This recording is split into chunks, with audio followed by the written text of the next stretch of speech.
గిన్నె పెట్టుకున్నాం. ఇప్పుడు అందులో ఒక గంటె నూనె పోసుకోవాలి. ఉల్లిగడ్డలు వేసుకోవాలి. ఉల్లిగడ్డలు మిర్చి ఇలా గోలించుకోవాలి. పుదీనాకు, కళ్యామాకు, కొత్తిమీర, మిగాకు, అల్లం వెల్లిపాయ, ఒక చెంచాడు ఇంగు, ఒక చెంచాడు పసుపు, పచ్చివాసన పోయేదాకా గొలియాలి. చికెన్ వేసుకోవాలి ఇందులో.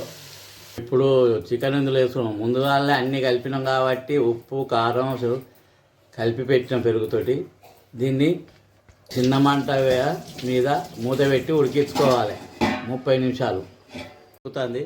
అందులో ఒక 3 టమాటాలు కోసేసుకోవాలి. చికెను టమాటా కూర రెడీ అయింది. గుమగుమలాడుతుంది. కూర రెడీ అయింది. స్టవ్ ఆఫ్ చేయాలి, దించుకోవాలి. టమాటా చికెన్ రెడీ అయింది. గుమగుమలాడుతుంది. వేడివేడి అన్నంతో కానీ చపాతీలు కానీ తింటే చాలా రుచిగా ఉంటుంది. ఇది మళ్ళీగా ఉంటుంది. చిన్న కొద్ది తినాలనిపిస్తుంది.